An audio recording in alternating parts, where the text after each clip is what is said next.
எப்படி இருக்குது? ரிவ்யூ சொல்லிட்டு போ பாப்பா, ரிவ்யூ சொல்லிட்டு போ. எப்படி இருக்குது? சாப்பிட்டு எப்படி இருக்குது? நல்லா இருக்கா? பிடிச்சிருக்கா? நல்லா இருக்கா? வெல்கம் டு நம்ம சேனல். நம்ம சேனலுக்கு இன்றைக்கி நான் உங்களை அன்போடு வரவேற்கிறேன். இன்றைக்கி நம்ம சேனலில் பார்க்க போகிறது சின்ன பிள்ளைங்கள்லேருந்து பெரியவங்க வரைக்கும் விரும்பி சாப்பிடக்கூடிய முறுமுறு ஸ்நாக்ஸ் தாங்க பார்க்க போகிறோம். இது வரைக்கும் நம்ம சேனலை சப்ஸ்கிரைப் பண்ணாதவங்க பட்டன் அழுத்தி சப்ஸ்கிரைப் பண்ணிக்கோங்க. பக்கத்தில் இருக்க பெல் பட்டனையும் அழுத்திக்கோங்க. அப்போ தான் நான் போடுற வீடியோஸோட நோட்டிஃபிகேஷன் கரெக்டாக உங்களுக்கு வரும். வீடியோவை ஸ்கிப் பண்ணாமல் பாருங்கள். பிடிச்சிருந்தா ஒரு லைக் போடுங்க. வாங்க அதுக்கு தேவையான பொருள் என்னென்னு நம்ம பார்ப்போம். 1 கப் ரவை இன்றைக்கி நான் எடுத்திருக்கேன். 1 டீஸ்பூன் தனி மிளகாய்த்தூள், 1/2 டீஸ்பூன் உப்பு, 1 டீஸ்பூன் ஜீரகம், 1/4 டீஸ்பூன் சோடா உப்பு, தேவையான அளவுக்கு பொரிக்க எண்ணெய், 1/2 கப் தண்ணி, 1/2 கப் கோதுமை மாவு.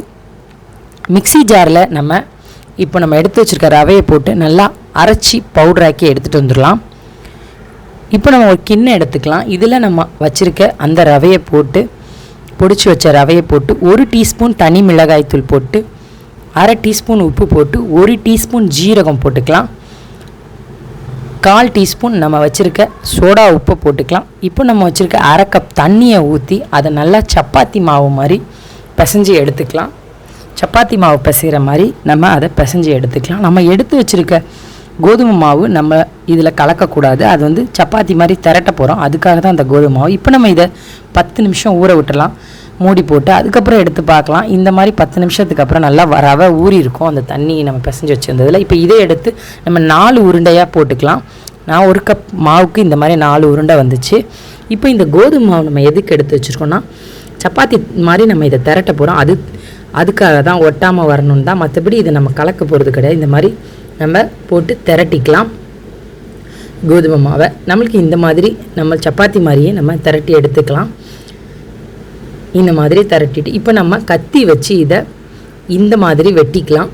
உங்களுக்கு எந்த ஷேப்பில் வேணாலும் நீங்கள் வெட்டிக்கலாம். நான் இன்றைக்கி முக்கோணம் மாதிரி நான் ஷேப்பில் வெட்ட போகிறேன். இந்த மாதிரி வெட்டிட்டு அந்த நீளமாக இருக்க பீஸை எடுத்து நான் முக்கோணம் மாதிரி திரட்ட போகிறேன். நம்ம வச்சுருக்க எல்லா பீஸையும் இந்த மாதிரியே நம்ம உருண்டை பண்ணிவிட்டு அதே மாதிரி சப்பாத்தி மாதிரி திரட்டி இந்த மாதிரி நீளமாக வெட்டி வச்சிடலாம். இப்போ எல்லாமே வெட்டியாச்சு. இப்போ நம்ம இந்த ஷேப் கொண்டு வரலாம். இந்த மாதிரி தான் முக்கோணமாக நான் பண்ணுறத வீடியோவில் உங்களுக்கு தெரியும்னு நினைக்கிறேன். இந்த மாதிரி முக்கோண பீஸ் நான் இன்றைக்கி போட்டிருக்கேன். உங்களுக்கு சதுர பீஸ் வேணாலும் அந்த மாதிரி போட்டுக்கலாம். அதுக்கப்புறம் இப்போது ஒரு தட்டில் நான் எடுத்து வச்சிட்டேன். எல்லா மாவையும் திரட்டி முக்கோணம் மாதிரி பீஸ் போட்டு இப்போ கடாய் வச்சு எண்ணெய் ஊற்றி, எண்ணெய் சூடானதுக்கப்புறம் நம்ம ஒன்று ஒன்றா போட்டு, நான் கொஞ்சத்தை போட்டுட்டேன். கொஞ்சமாக போட்டு பொரித்து எடுத்துட்டேன். நீங்கள் எப்படி எண்ணெய் நிறைய ஊற்றுனீங்கன்னா அதுக்கேற்ற மாதிரி பொரித்து எடுத்துருங்க. மேலே எலும்பி நல்லா கொஞ்சம் புஷ்ஷுன்னு வருங்க. நல்லா அந்த பாருங்கள் இந்த மாதிரி வரும். நம்ம உடனே அதை திருப்பி போட்டுட்டு உடனே எடுக்க வேணாம். கொஞ்சம் அது வெந்ததுக்கப்புறம் முறுமுறுன்னு ஆகும். அந்த ஸ்டேஜ் வந்தோடனே இந்த மாதிரி திருப்பி விட்டதுக்கப்புறம் அது நல்லா வெந்து வந்துருச்சு. இந்த மாதிரி ஆனதுக்கப்புறம் எடுத்துக்கலாம். எடுத்து நான் ஒரு பிளேட்டில் எடுத்து வச்சுட்டேன். இதுக்கப்புறம் நம்ம வச்சுருக்க எல்லா பீசஸையும் கொஞ்சமாக போட்டு பொரித்து எடுத்துக்கலாம். அவ்வளோதாங்க, நம்மளோட முறுமுறு ஸ்நாக்ஸ் ரெடி ஆகிடுச்சு சட்டுன்னு. இப்போ நீங்கள் இதை உங்களுக்கு வேணும்னா, நல்லா கிறிஸ்பியாக இருந்தது. இது வேணும்னா நீங்கள் டப்பாவில் கூட இந்த மாதிரி போட்டு வச்சுக்கலாம். பசங்க கேட்குற நேரம் எடுத்து கொடுக்கலாம். ரொம்பவே முறுமுறுன்னு சூப்பராக இருந்தது. இந்த மாதிரி டப்பாவில் போட்டு மூடி போட்டு வச்சிட்டிங்கன்னா ஒரு 10 நாள் வரைக்கும் அது கெடலை, நல்லா தான் இருந்துச்சு. குழந்தைங்க கேட்குற நேரம் எடுத்து கொடுக்கலாம். ஜீரகம் போட்டிருக்கிறதுனால ரொம்பவே நல்லா இருந்தது. பிள்ளைங்களுக்கும் கொடுக்கலாம். அதுக்கப்புறம் நம்ம சேனலை இது வரைக்கும் நீங்கள் சப்ஸ்கிரைப் பண்ணலைன்னா பண்ணிக்கோங்க. பக்கத்தில் இருக்க பெல் பட்டனை அழுத்திக்கோங்க. உங்களுக்கு இந்த வீடியோ பிடிச்சிருந்தா லைக் பட்டனை அழுத்த மறந்துடாதீங்க.